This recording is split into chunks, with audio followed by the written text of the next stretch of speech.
Bismillah. Assalamualaikum warahmatullahi wabarakatuh.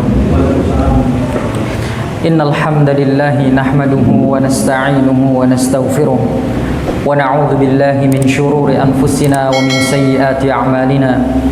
May yahdihillahu fala mudilla lahu wa may yudlil fala hadiya lahu. Ashhadu an la ilaha illallah wahdahu la syarika lah wa ashhadu anna Muhammadan 'abduhu wa rasuluhu la nabiyya ba'dah. Qala Allah Ta'ala fi kitabihil karim ya ayyuhalladzina amanu taqullaha haqqa tuqatih wa la tamutunna illa wa antum muslimun. Wa qala ya ayyuhan nas ittaqu rabbakumul ladzi khalaqakum min nafsin wahidah wa khalaqa minha zawjaha wa batha minhuma rijalan katsiran wa nisaa wattaqullaha alladzi tasaaluna bihi wal arham innallaha kana 'alaikum raqiba. Wa qala ya ayyuhalladzina amanu taqullaha wa qulu qawlan sadida yuslih lakum a'malakum wa yaghfir lakum dhunubakum wa may yuti'illaha wa rasulahu faqad faza fawzan 'azima.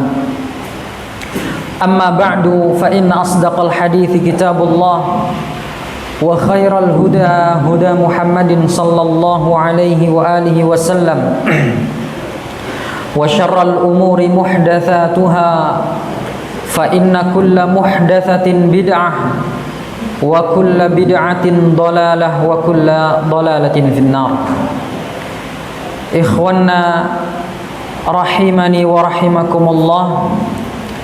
Alhamdulillah, kita bersyukur pada Allah Subhanahu wa taala bahwa pada kesempatan sore yang berbahagia ini kita dapat berkumpul dan berjumpa di salah satu rumah Allah Subhanahu wa taala yang mulia ini dalam rangka untuk beribadah menjalankan salah satu perintah agama, yaitu menuntut ilmu. Sembari kita mengisi waktu untuk berbuka puasa bersama. Adapun tema yang akan kita angkat pada kajian sore hari ini adalah perjalanan ruh kala ajal tiba, atau saat ajal itu tiba. Tema ini kita angkat, tujuannya adalah tidak lain untuk mengingatkan kita kepada suatu kepastian yang akan dirasakan oleh semua manusia, yaitu mati. Mengingatkan kita kepada kematian, karena memang seperti itulah yang diperintahkan oleh Nabi kita Muhammad sallallahu alaihi wasallam. Beliau memerintahkan kita umatnya untuk memperbanyak ingat mati ya. Jadi mengingat mati itu bukan suatu bentuk pesimis dalam hidup kita, bukan, tapi itu perintah dari baginda Nabi Muhammad SAW. Beliau mengatakan aktsiru dzikra hadzimil ladzat, perbanyaklah oleh kalian mengingat perkara yang menjadi pemutus kelezatan duniawi, yaitu maksudnya adalah mati. Dan orang yang sering banyak mengingat kematian itu dikatakan oleh Rasulullah SAW sebagai orang yang cerdas. Jadi tanda orang yang cerdas itu adalah sering ingat mati. Suatu ketika beliau pernah ditanya oleh para sahabat-sahabatnya, mereka mengatakan kepada Nabi Muhammad, fa ayyul mu'minina akyas, wahai Nabi, orang mukmin yang seperti apa yang cerdas itu? Maka beliau mengatakan cirinya ada dua. Yang pertama, aktsaruhum lil mauti dzikra. Nih, orang mukmin yang cerdas, tandanya yang pertama adalah orang yang paling banyak mengingat kematian.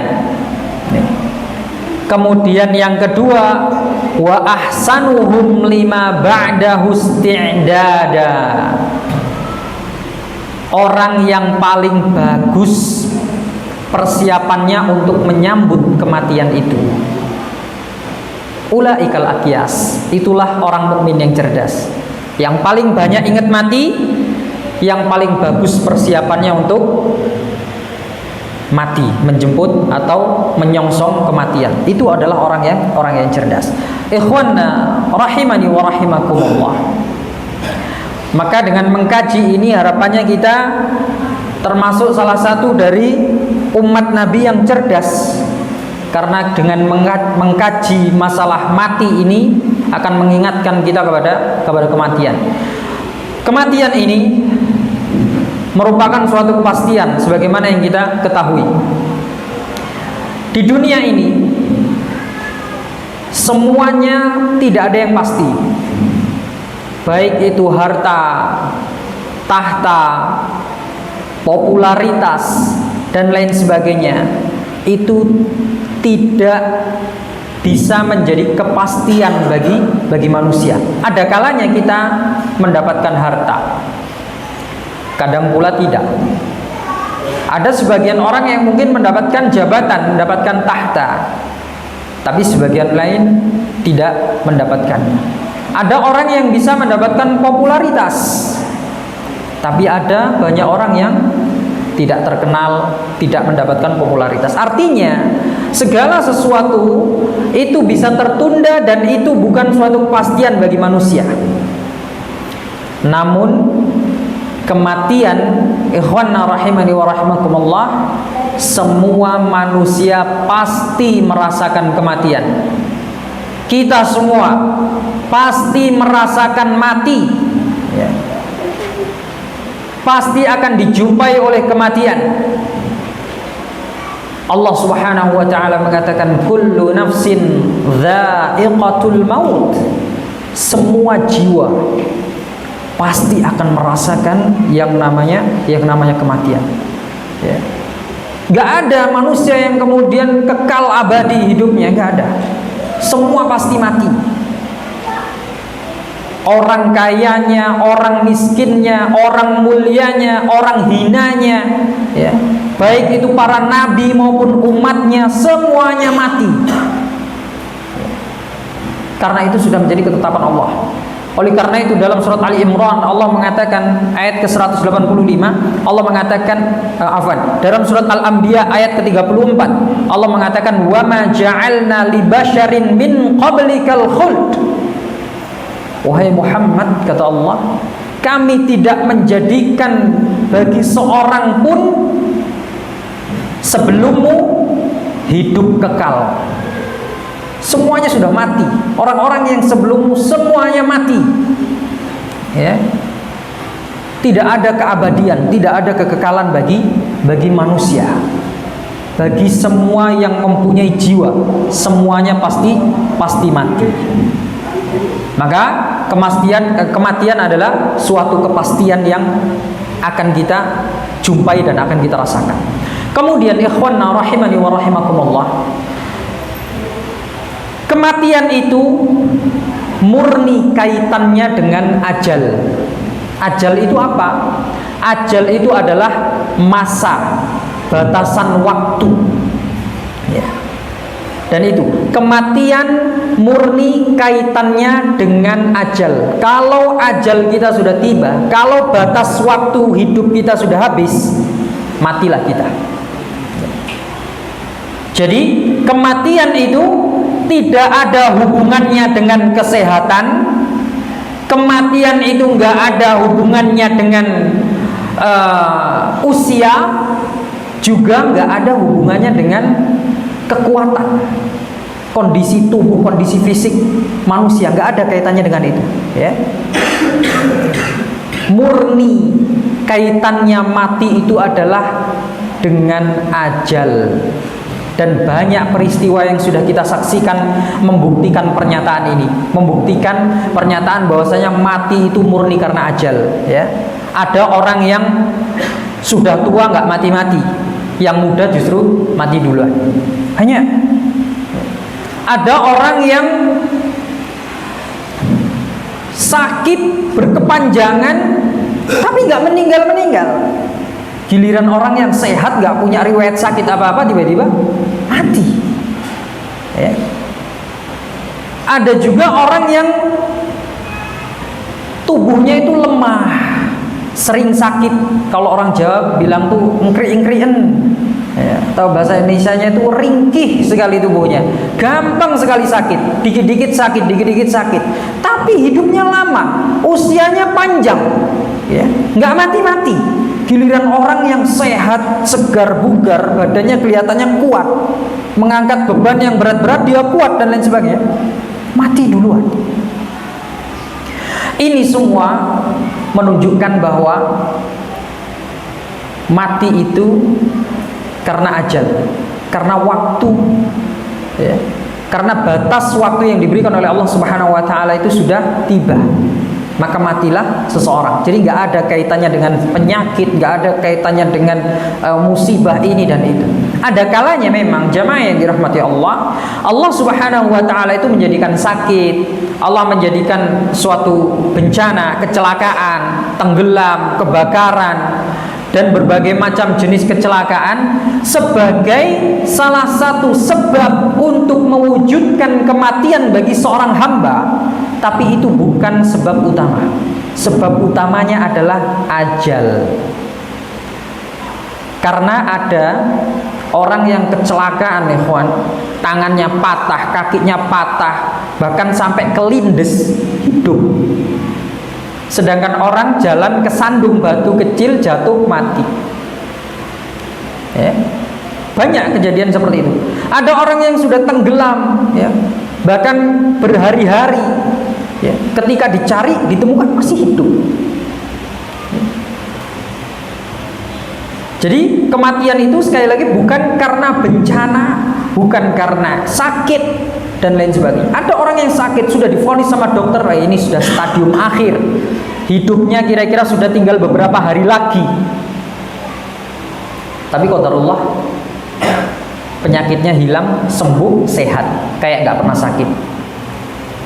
Gitu. Karena memang ajalnya masih belum datang. Dan masih banyak lagi berbagai macam kasus, ikhwan rahimani wa rahimakumullah, yang menunjukkan bahwasanya mati itu adalah karena ajal. Ada, saya pernah lihat sebuah cerita, sebuah berita, ya. Orang itu hilang tempurungnya setengah kepalanya. Jadi ya gompel gitu. Cuman terbalut oleh kulit saja ini kepalanya separuh. Masih hidup, sehat dia.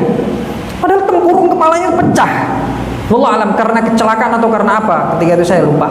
Yang jelas sebagian tempurung kepalanya itu nggak ada. Hidup. Ada yang tempurung kepalanya diganti dengan plat. Hidup. Sedangkan ada orang yang cuman pusing kepalanya. Nggak lama setelah itu mati. Nah, ini sekali lagi ikhwan rahimani wa rahimakumullah, menunjukkan bahwasanya ajal itulah sebab kematian, ya. Jika belum datang ajalnya, separah apapun sakit seseorang, setua apapun usia seseorang, dan selemah apapun kondisi seseorang, nggak bakal mati dia. Sebaliknya ketika ajal itu sudah datang, ya, sesehat apapun dia, semudah apapun dia, sekuat apapun fisiknya, kondisi fisiknya, kalau sudah ajalnya datang, mati. Ya. Dan ini harus menjadi keyakinan kita umat Islam. Kita harus menanamkan keyakinan ini di dalam benak kita, ya, di dalam hati kita, di dalam pengetahuan kita, bahwa mati itu karena ajal, bukan karena sesuatu hal yang lain. Apa tujuannya? Agar kita tidak lalai, sehingga kelalaian tersebut dikhawatirkan akan menjerumuskan kita kepada kemaksiatan. Agar kita ini tidak lalai ketika Allah Subhanahu wa Ta'ala memberikan kita kekuatan. Agar kita tidak lalai ketika Allah Subhanahu wa Ta'ala memberikan kita kesehatan. agar kita ini tidak lalai ketika Allah Subhanahu wa taala masih memberikan kita usia yang muda. Karena terkadang ikhwanna rahimani wa rahimakumullah, di saat sehat ya, kita itu terkadang merasa bebas. Saat masih sehat seperti ini, kita semua alhamdulillah masih sehat. Terkadang kita merasa bebas gitu. Terkadang kita merasa aman dari kematian ketika kita masih sehat. Masih sehat ya. Sehingga kita bebas melakukan apapun yang kita mau. Kadang kemaksiatan pun kita langgar, kita lakukan. Larangan-larangan Allah kita lakukan karena kita masih merasa sehat ya. Mau tobat ditunda, nanti dulu tobatnya kalau sudah tua, nanti kalau sudah sakit baru tobat dan lain sebagainya. Waliyadzubillah. Padahal gak ada yang bisa menjamin dia masih hidup setelah dia mengucapkan kalimat itu ya. Gak ada yang bisa menjamin kita masih hidup setelah ini ya. Kita sekarang mungkin sehat, tapi berapa saat kemudian setelah kita pulang mungkin dari kajian ini, atau mungkin kita keluar dari masjid ini, bisa saja kita mati. Bisa saja ajal itu datang. Karena memang seperti itulah ajal itu, jamaah yang dirahmati Allah. Gak ada yang tahu, dirahasiakan. Tujuannya apa? Supaya manusia ini selalu awas, supaya manusia ini selalu terjaga dan sadar bahwa di depannya ini ada kematian yang selalu menghantui dirinya, dan sewaktu-waktu dia bisa mati. Supaya ketika dia hendak melakukan kemaksiatan kepada Allah Subhanahu wa taala, dia sadar ya, bahwa jangan-jangan ketika saya sedang melakukan kemaksiatan nanti mati, waliyadzubillah. Berarti mati dalam keadaan su'ul khatimah gitu. Sehingga kesadaran akan datangnya kematian ini akan membuat kita senantiasa jauh dari kemaksiatan kepada Allah, dan akan mendorong kita untuk semangat mensucikan diri kita dari dosa-dosa yang kita lakukan ya. Lah kalau orang nggak sadar kalau dirinya bakal mati, atau nggak punya keyakinan bahwasanya mati itu karena ajal, mati itu karena nanti sudah tua, karena usia, mati itu karena sakit keras dan lain sebagainya, maka ketika dia sehat dia akan leha-leha, dia akan bersantai-santai, dia akan bebas melakukan kemaksiatan dan lain sebagainya. Waliyadzubillah. Ini ada sebuah kisah dan semoga Allah mengampuni beliau. Terjadi qadarullah dalam keluarga kami sendiri. Saya punya, ini bukan dalam rangka membuka aib ya, tapi kita mengambil hikmah dan pelajaran dari ini, bahwa ini menjadi kenyataan. Pembahasan yang kita bahas ini terjadi dalam kehidupan nyata. Saya punya sepupu yang qadarullah memang pergaulan bebas, sehingga suka mabuk-mabukan, pacaran, main musik dan lain sebagainya, itu biasa. Memang kesehariannya dihabiskan untuk hal-hal seperti itu, jauh dari Allah Subhanahu wa taala. Rambutnya laki-laki, rambutnya gondrong, disemir, tindiknya itu antingnya sampai bolong besar kayak pipa itu masuk di telinganya. Ya seperti itulah kehidupannya. Suatu ketika pernah dinasihati oleh orang tua kami, "Mbok tobat lah." Gitu. Tobat toh, kasihan orang tuamu dan lain sebagainya. Pokoknya dinasihati. Apa jawaban dia? "Sik bude, gosip, masih ingin menikmati masa muda," katanya. 2 atau 3 hari setelahnya ditinggal pulang sama orang tua saya ke rumah, kan rumahnya di Malang pas waktu itu. Orang tua saya pulang ke Banyuwangi. 3 hari setelah itu atau 2 hari, wallah alam saya lupa karena kejadiannya sudah cukup lama. Ditelepon orang tua saya, dikabari meninggal kecelakaan. Ajalnya datang, menunda taubat. Ya, karena dalam benaknya dia, saya masih muda, masih sehat. Ajal masih lama, mati saya masih lama, ya. Usia saya masih panjang. Nanti aja tobatnya kalau sudah tua. Waliyadzubillah. Ternyata mati itu nggak ada hubungannya dengan usia, ya. Tapi murni karena ajal. Nah itulah. Maka hikmahnya apa? Jangan menunda-nunda tobat dan jangan suka bermudah-mudahan melakukan kemaksiatan kepada Allah, karena bisa jadi ketika kita sedang melakukan kemaksiatan itu ajal kita ternyata datang dan wal'iyadzubillah mati dalam keadaan su'ul khatimah.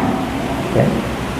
Maka ikhwan rahimani wa rahimakumullah, sekali lagi perlu kita tanamkan keyakinan ini dalam benak kita, bahwa mati itu karena ajal dan tidak ada sangkutannya dengan kesehatan, usia, kondisi tubuh dan lain sebagainya. Karena ajal. Nah, ketika ajal itu sudah datang, maka kata Allah Subhanahu wa taala, tidak akan ada satu kekuatan pun yang bisa menundanya. Siapapun itu, kalau sudah ajalnya datang, ya sudah mati. Gak akan ada yang bisa menundanya. Mengatakan kepada malakul maut, "Sik, tunggu sebentar, kasih saya jeda waktu dulu, saya mau tobat." Gak bisa. Ya. Allah mengatakan, "Walikulli ummatin ajal, fa idza jaa ajaluhum la yasta'khiruna sa'atan wa la yastaqdimun." Semua umat itu sudah ditentukan masanya, batas waktunya sudah ditentukan. Kalau sudah datang batas waktunya, sudah habis batas waktunya, maka dia tidak bisa menunda sedikit pun atau menyegerakannya. Gak bisa sudah. Jadi ajal itu pasti tepat datangnya, tepat waktu. Dan kita gak akan bisa lari kemana-mana. Sejauh apapun kita menghindar, sekuat apapun tenaga yang kita gunakan untuk menghindari kematian, sejauh apapun kita pergi, ya, mencari pertolongan dan lain sebagainya, kalau waktu mati kita sudah datang, nggak bisa kita lari. Qul innal mautal ladzi tafirruna minhu fa innahu mulaqikum. Katakanlah wahai Muhammad, kematian yang kalian lari daripadanya, ya, fa innahu mulaqikum, dia pasti akan mengejarmu, akan menghampirimu, akan mendatangi. Ainama takunu yudrikkumul maut walau kuntum fi burujim musyayyadah. Kata Allah Subhanahu wa taala, dimanapun kamu berada, dimanapun kamu bersembunyi, kematian itu akan menjumpaimu, kendati pun kamu bersembunyi di balik benteng yang kokoh. Gak ada batasan yang bisa mencegah malakul maut untuk mencabut ruh kita ketika ajal sudah tiba. Ini harus kita yakini dan kita tanamkan keyakinan ini kuat-kuat di dalam benak kita, dan harus selalu kita ingat ini, supaya kita terhindar dari kemaksiatan kepada Allah Subhanahu wa taala. Kemudian ikhwan rahimani wa rahimakumullah, setelah kita mengetahui bahwasannya mati itu adalah suatu kepastian dan mati itu kaitannya dengan ajal, dan ketika ajal itu sudah datang kita tidak akan bisa mengelak, ya, maka pertanyaan berikutnya adalah kemana roh kita ini akan pergi ketika ajal itu tiba. Kemana Allah Subhanahu wa ta'ala akan membawa ruh kita ini, jiwa kita, ketika kematian itu tiba. Karena ikhwan rahimani wa rahimakumullah, ada berbagai macam pemahaman yang keliru, yang menyimpang tentang ruh ini ketika dia telah meninggal. Orang-orang musyrikin di masa lalu, orang-orang kafir di masa lalu, ya, mereka itu gak percaya bahwasanya ruh ini nanti akan dibangkitkan oleh Allah Subhanahu wa ta'ala ketika raganya sudah mati. Ketika raga itu sudah mati, ya sudah, habis cerita. Makanya dalam berbagai ayat itu mereka bertanya kepada Nabi Muhammad untuk menentang dakwanya Nabi Muhammad.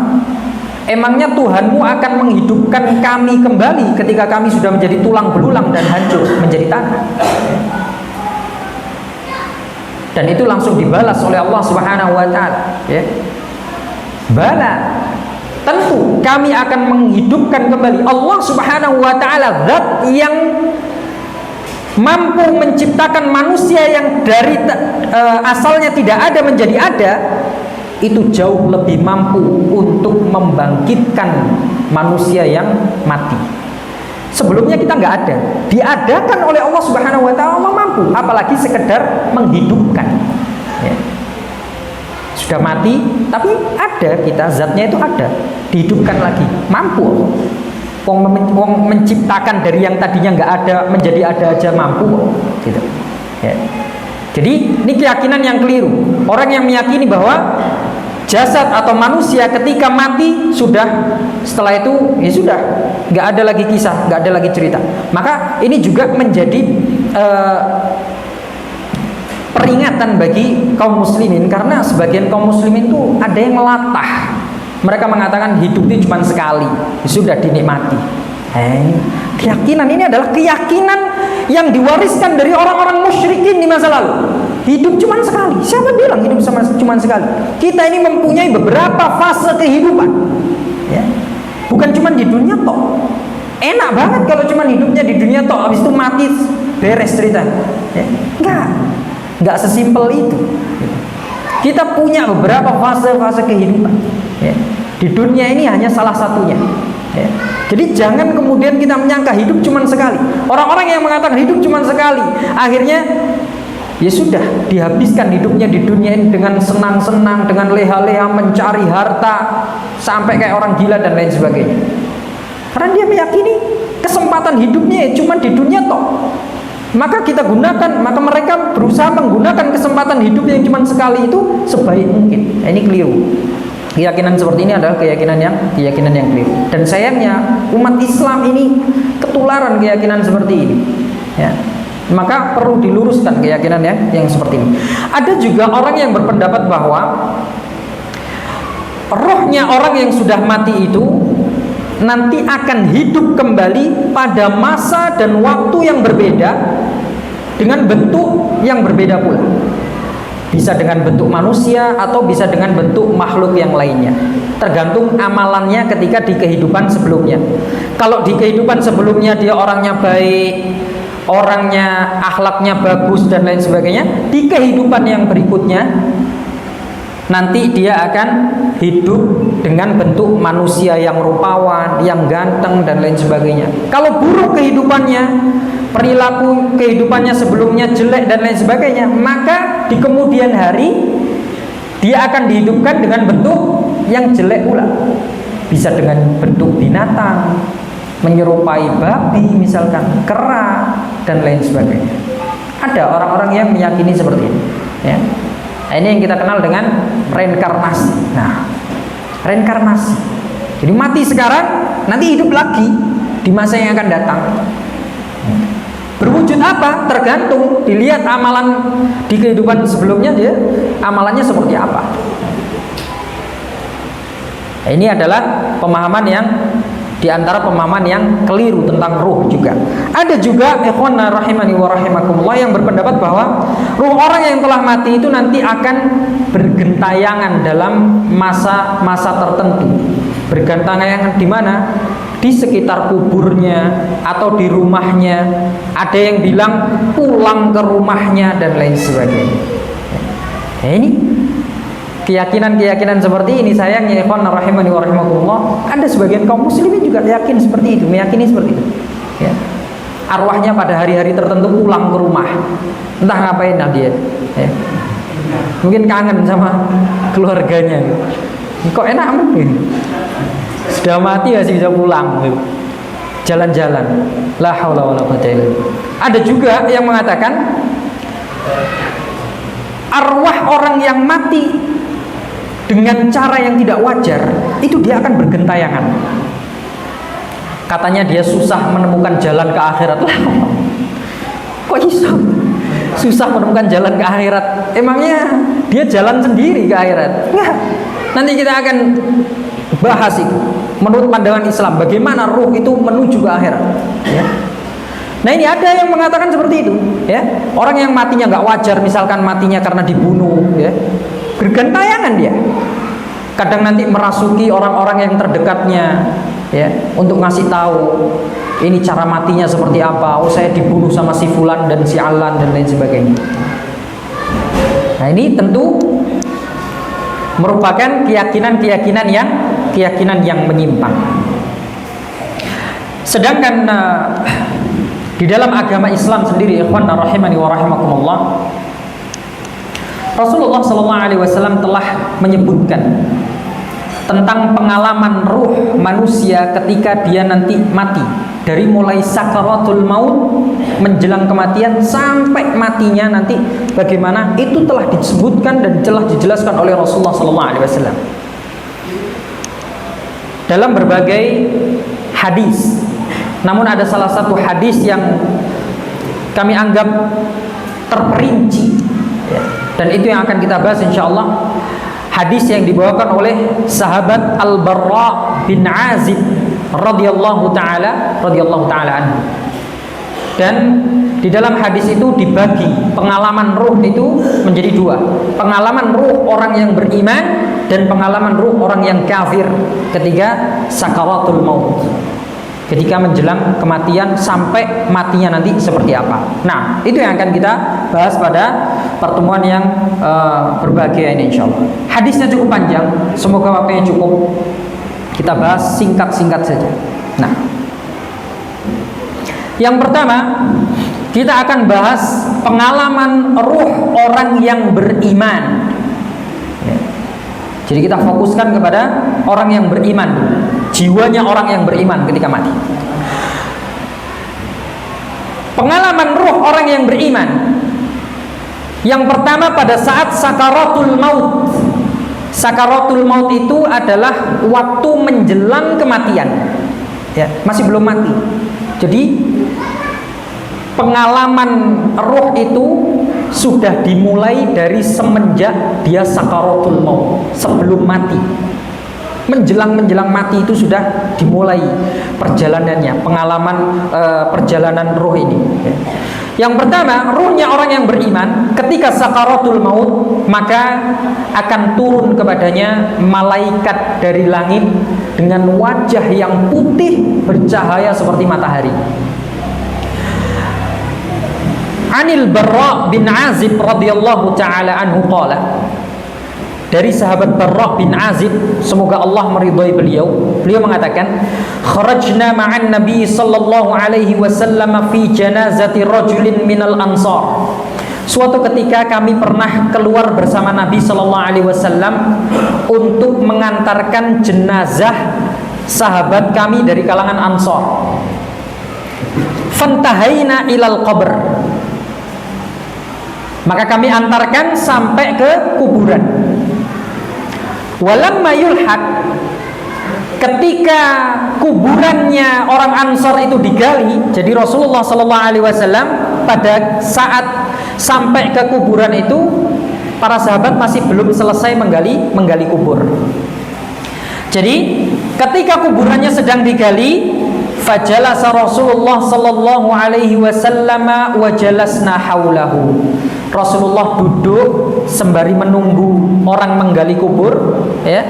Wa jalasna haulahu, dan kami para sahabatnya pun ikut duduk di samping beliau, di sekitar beliau.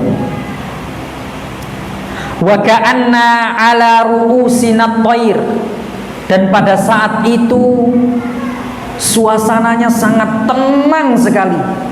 Kami duduk dengan sangat tenang sekali, sehingga dicontohkan oleh Al-Bara bin Azib seakan-akan di atas kepala kami itu ada burung. Saking tenangnya ini, sampai-sampai kalau burung hinggap di kepala kami nggak terbang, tenang, diam. Dan ini adab, ya kawan. Ketika kita mengantarkan jenazah sampai kuburan, tenang. Karena di tempat ini seharusnya kita mengingat kematian. Nah, ini enggak. Sekarang orang ngantar ke kuburan, ketawa ketiwi cengengesan sambil rokokan, ya, sambil bercanda. La ilaha illallah. Padahal dia sedang mengantar. Bisa jadi, coba pikirkan pada saat itu, bisa jadi sekarang saya mengantar mereka ke kuburan, tapi siapa yang menjamin setelah pulang dari sini giliran saya yang dikuburkan? Para sahabat ketika di kuburan itu tenang, mereka berpikir, mereka, ya, merenungi kematian. Di kuburan itu adalah tempat kita merenungi kematian, bukan justru malah seneng-seneng, ketawa-ketiwi, bahkan waliyadzubillah ada yang menggunjing mayitnya, menghibai mayitnya, ada seperti itu. La ilaha. Ini bukan akhlak yang baik. Dan kalau barangkali kita selama ini seperti itu, dirubah ya. Ketika mengantar jasad kita, kita antar dengan perasaan duka, bukan malah ketawa ketiwi dan lain sebagainya. Ini ada yang malah duduk-duduk nongkrong di atas kuburan ya, sambil minum kopi dan lain sebagainya, sambil rokokan, malah dienak-enak nih di kuburan. La ilaha illallah ya. Ini kita contoh akhlaknya para sahabat-sahabat Nabi ya. Wa ka'anna 'ala ru'usina at-tayr, seakan-akan di atas kepala kami itu ada burung yang hinggap, yang singgah, karena tenangnya kondisi pada saat itu. Wa fi yadihi 'udun yankatu fil ardi, dan pada saat itu Rasulullah, kita bisa bayangkan kondisi Rasulullah pada saat itu.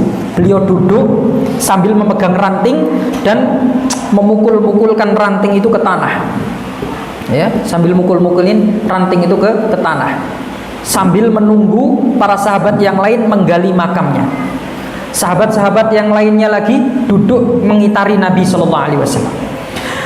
Setelah itu, farafa'a ra'sah, setelah beliau memukul-mukul tanah sambil memegang ranting, tiba-tiba beliau mengangkat kepalanya ya.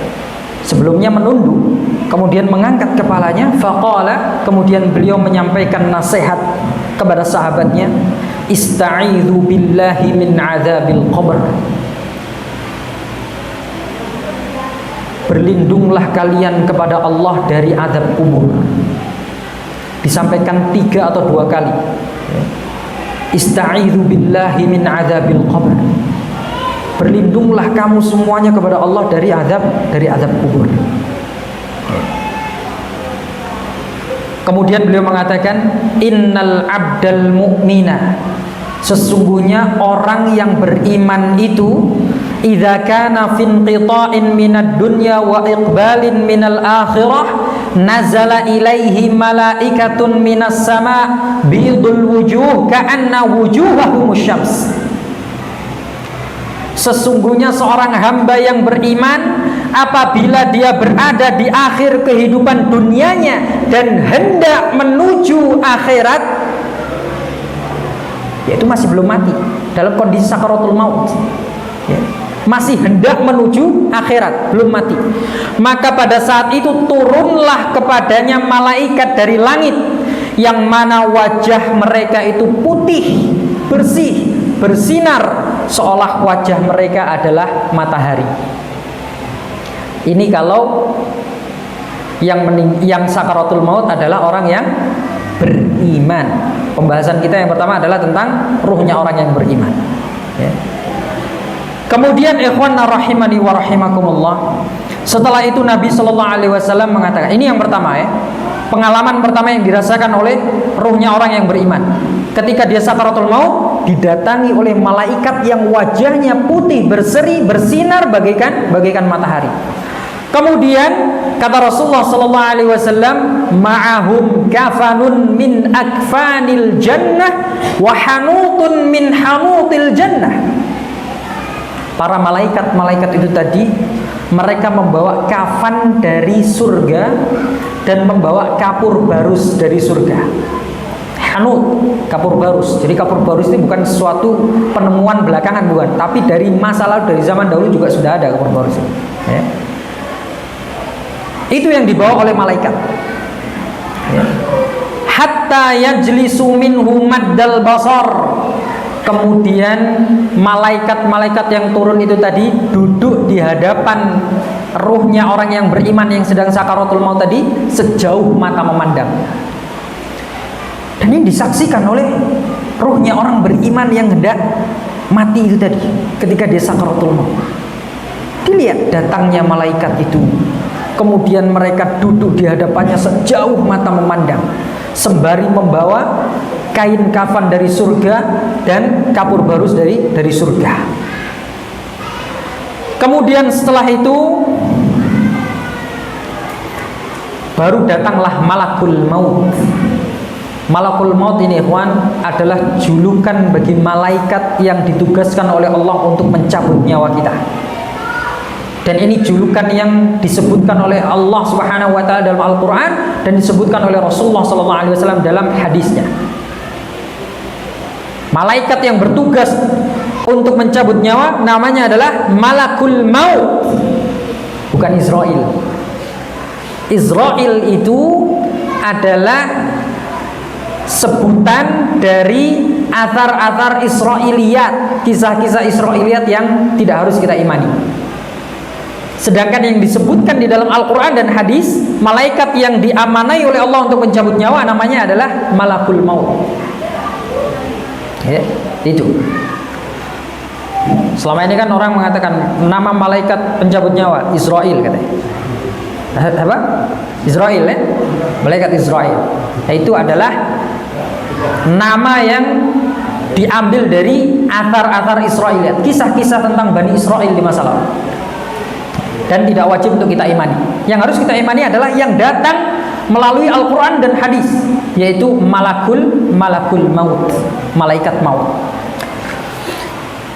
Nabi SAW mengatakan, "Tsumma yaji'u malakul maut alaihi salam hatta yajlisa 'inda ra'sih fayaqul ayyatuhan nafsut thayyibah ukhruji ila maghfiratin minallahi wa ridwan."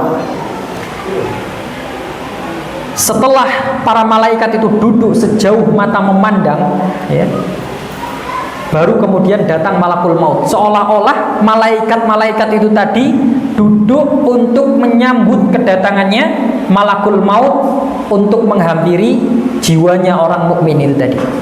Datang malakul maut menemui rohnya orang yang beriman yang hendak mati itu tadi, ya. Lalu membisikkan dengan bisikan yang lembut, dengan perkataan yang baik. Apa katanya? Ayyatuhan nafsut thayyibah, wahai jiwa yang baik, ukhruji ila maghfiratin minallahi wa ridwan, keluarlah engkau menuju ampunan Allah dan keridhaannya. Ikhwanna rahimani wa rahimakallah. Ini adalah kata-kata terindah yang akan didengarkan oleh jiwanya orang beriman untuk menutup kehidupan dia. Bayangkan ikhwan rahimani wa rahimakumullah. Saat kita sadar bahwa tak ada lagi kesempatan untuk bertaubat, pada saat kita sadar bahwa pintu taubat itu sudah tertutup, kesempatan kita untuk beramal sudah habis, pada saat kita sadar bahwa yang ada di depan kita, yang menanti kita di depan kita nanti adalah penghakiman Allah Subhanahu wa taala, tiba-tiba ada bisikan lembut yang membisikkan kepada kita, ayyatuhan nafsut thayyibah, wahai jiwa yang baik, keluar. Ayo, keluar menuju ampunan Allah dan keridhaannya. Betapa bahagianya diri kita, ya. Betapa kita ini merasa sudah sukses dalam menjalani kehidupan ini. Karena ikhwan, yang mengerikan itu ternyata bukan kematian, tapi yang mengerikan itu adalah tanggung jawab kita ketika kita hidup. Setelah mati nanti, ya.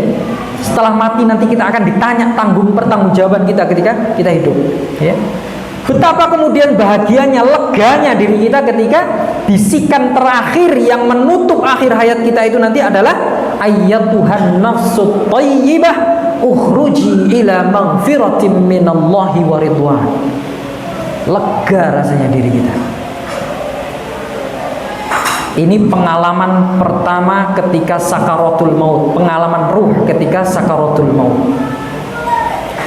Setelah dia diperintahkan keluar, maka ruh itu akan keluar dari jasad ini dengan lembut, seperti air yang mengalir dari teko. Rasulullah SAW mengatakan, "Fatakhruju tasilu kama tasilul qatratu min fi'is siqa." Maka ruh itu akan keluar, jiwa itu akan keluar dari raganya seperti air keluar dari tempat minumnya. Air kalau dituangkan itu kan mengalir dengan lancar, mudah. Seperti itulah gambaran rohnya kaum mukminin nanti ketika keluar. dari jasadnya, meninggalkan jasadnya. Sangat mudah sekali, ya. Kemudian setelah itu fayakhuduha, ketika keluar itu langsung disambut, kalau bahasa kita itu ditampani, langsung ditampani sama malaikat maut, ruhnya orang yang beriman itu tadi. Fayakhuduha, diambil sama malaikat malakul maut itu tadi.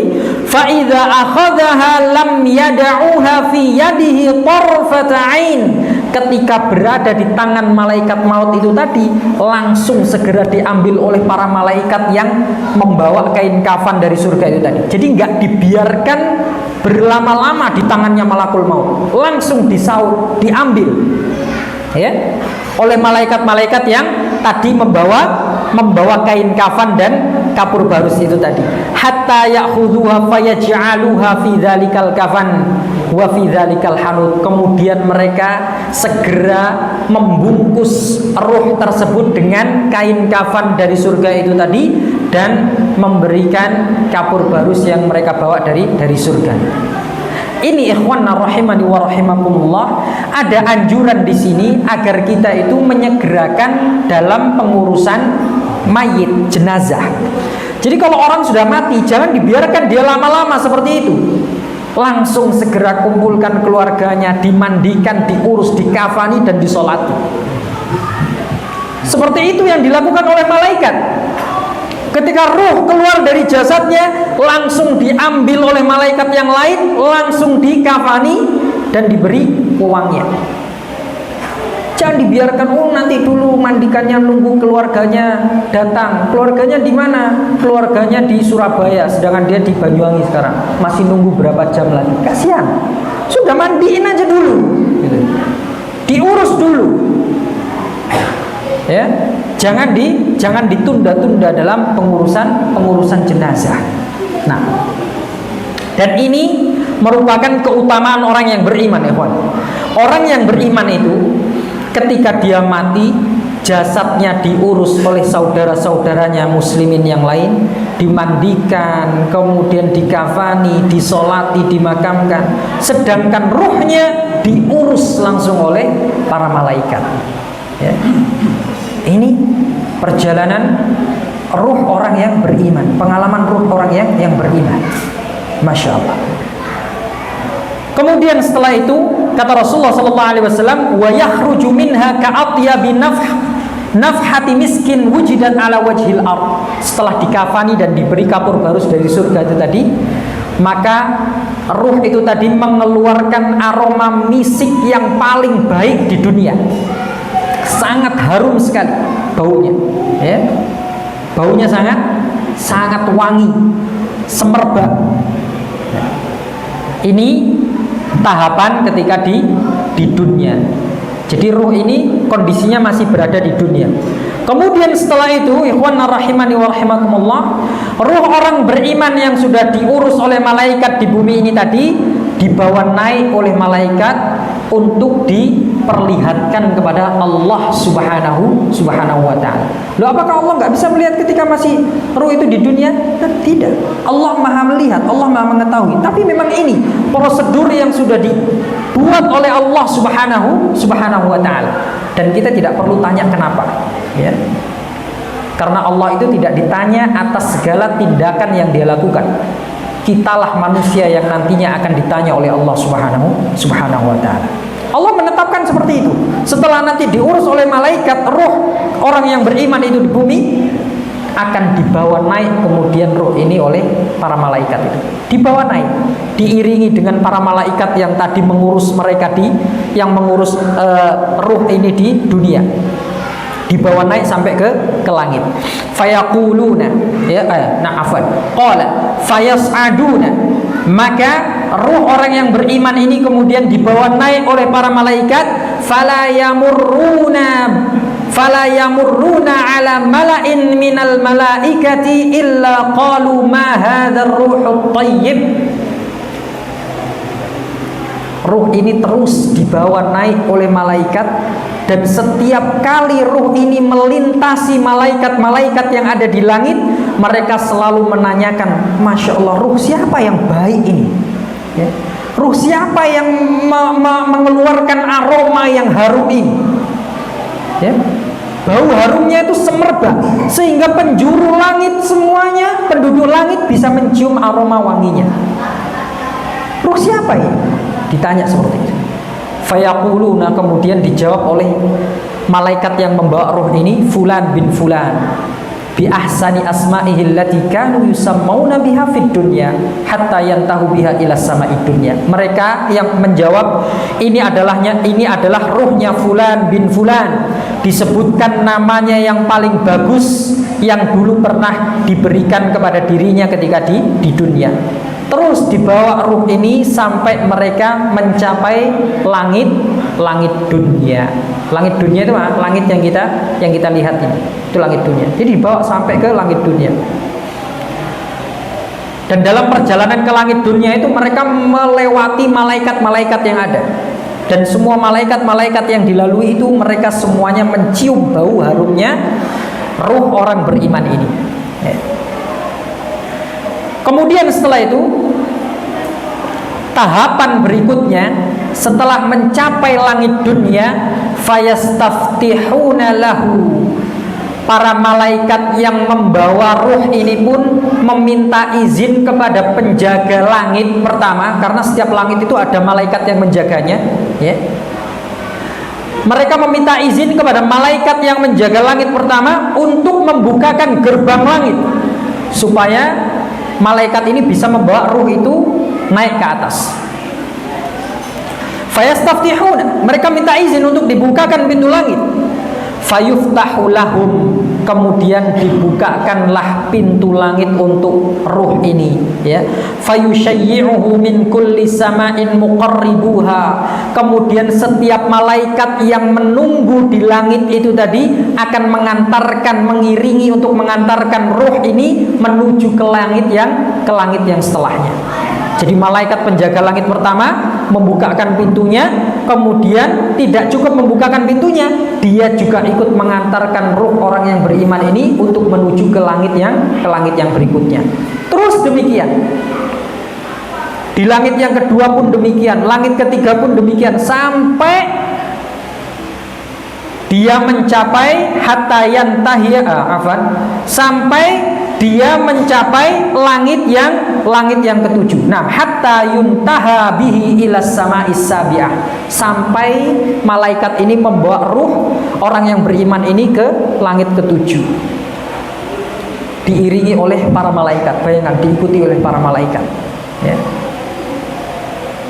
Ketika sudah sampai di langit ketujuh, Allah Subhanahu wa ta'ala melihat ruhnya orang yang beriman ini. Kemudian Allah menetapkan amal perbuatannya, amal ibadahnya di Illiyin, di tempat yang tertinggi bagi orang yang beriman, ya. Rasulullah mengatakan, fayaqulullahu azza wa jalla, kemudian Allah mengatakan, uktubu kitaba abdi fi Illiyin, tulislah amal kebaikan hambaku ini di Illiyin. Wa u'iduhu ilal ard, dan kembalikan ruhnya ke bumi.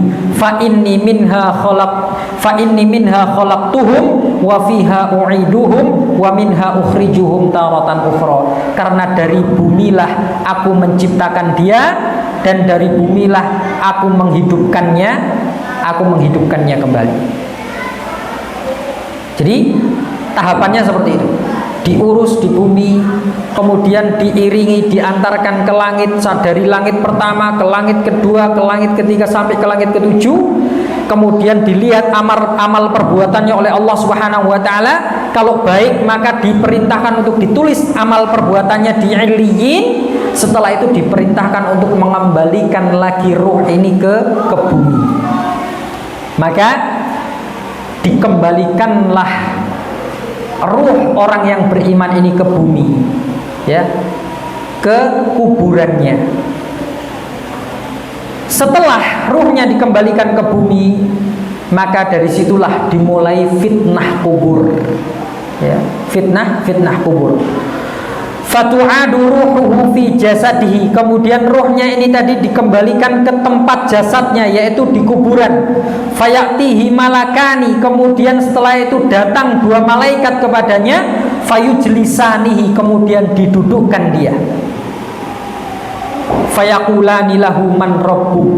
Kemudian dua malaikat ini mulai memberikan pertanyaan-pertanyaan kubur. Man rabbuk? Siapa Tuhan? Ya. Fayaqulu rabbi Allah. Ruhnya orang yang beriman ini mengatakan Rabbku adalah Allah. Fayaqulani lahu ma dinuk. Apa agamamu? Fayaqulu dinil Islam. Agamaku adalah Islam. Fayaqulani lahu ma hadzal rajulul ladzi ba'atha fiikum. Siapakah orang yang diutus kepada kalian? Fayaqulu huwa Rasulullah. Dia adalah utusan Allah sallallahu alaihi wasallam, yaitu Nabi Muhammad sallallahu alaihi wasallam. Fayaqulani lahu wa ma ilmuka? Dari mana kau tahu? Ya. Fayaqulu qara'tu kitaballah fa amantu bihi wa saddaqtu. Aku tahu karena aku membaca kitab Allah, aku beriman kepada kitab Allah dan aku membenarkannya. Ya. Dan jawaban ini ikhwanna rahimani wa rahimakumullah, ruh orang beriman itu menjawab berdasarkan kualitas keimanannya, bukan berdasarkan hafalannya.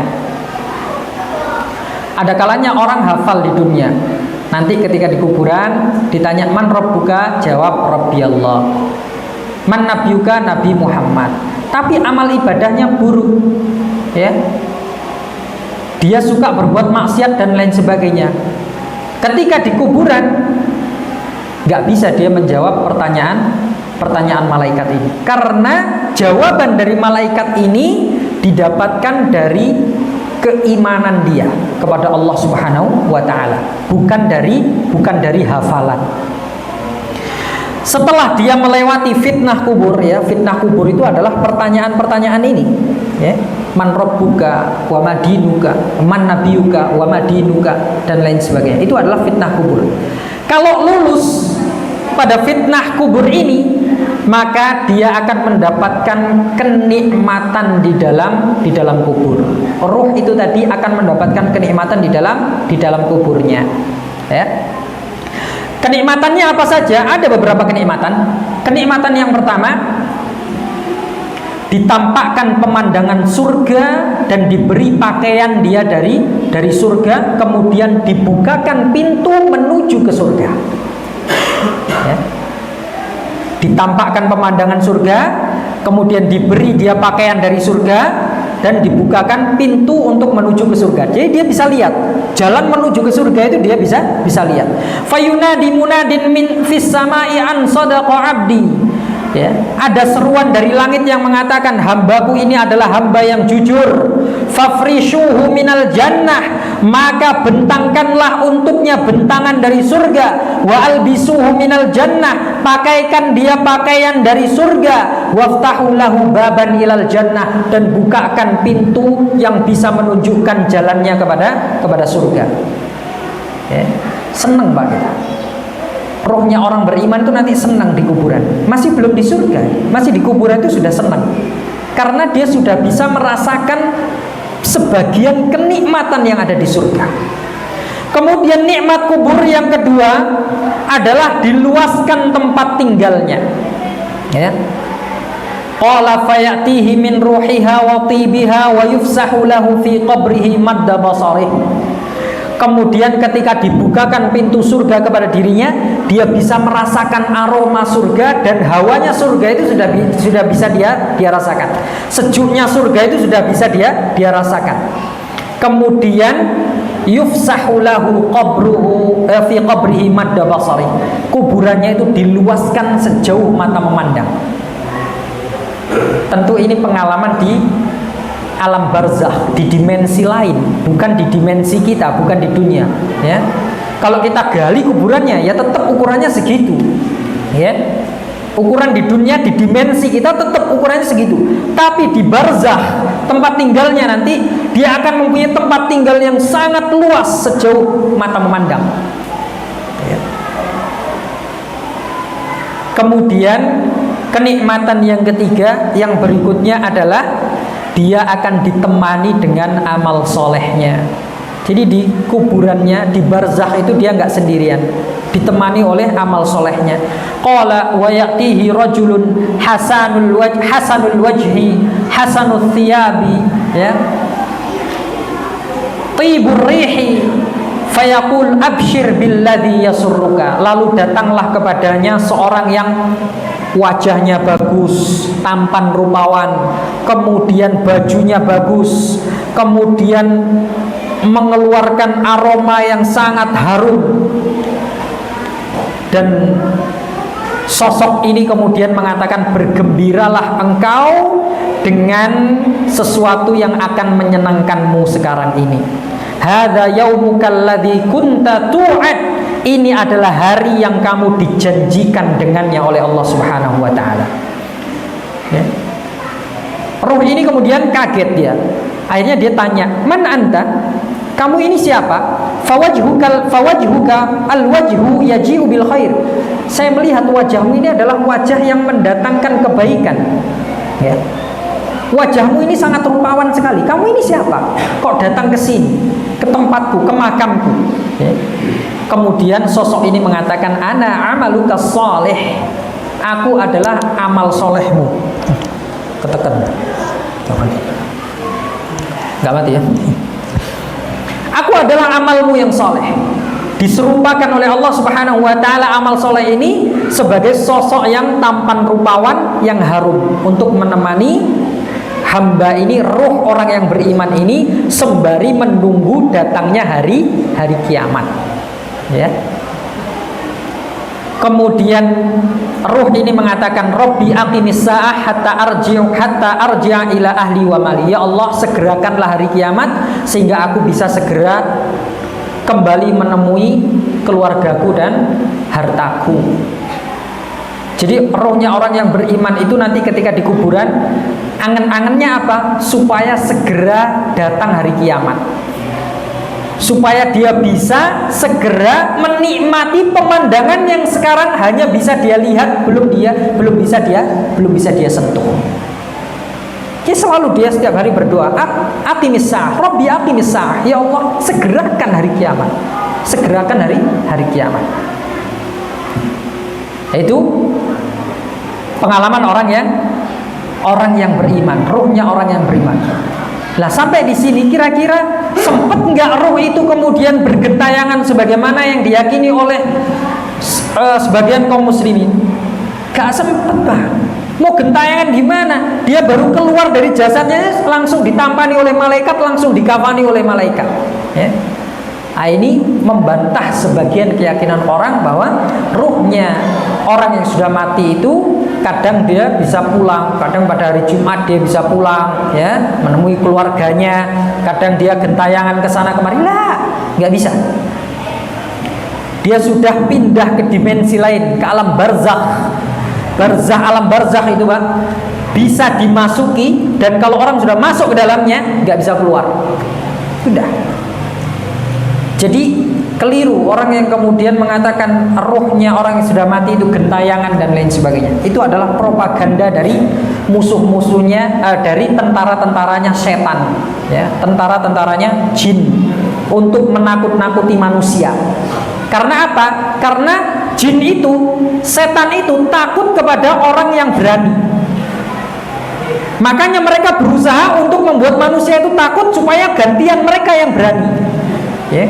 Jadi mereka mulai membisik-bisikkan melalui tentara-tentaranya, dukun-dukun dan lain sebagainya tadi, ya, menggambarkan ini loh, roh bergantayangan, ada pocong, makanya ada setan bentuknya pocong, loncat-loncat dan lain sebagainya. Ya. Itu adalah propaganda dari setan-setan itu. Tujuannya untuk menakut-nakuti manusia, supaya kalau manusia sudah takut, nah mereka bisa leluasa. Ya. Sedangkan kalau manusia ini berani, mereka yang takut. Maka jangan takut sama setan. Ya, sikut ya, kalau lihat setan ini sikut ya. Atau dilempar dengan sendal. Nah, ikhwan rahimani wa rahimakumullah. Jadi itu pengalaman ruh orang yang beriman. Perjalanan ruh orang yang beriman ketika dia mati. Ya, ketika dia mati. Kehidupannya di alam barzakh nikmat, dipenuhi dengan kenikmatan.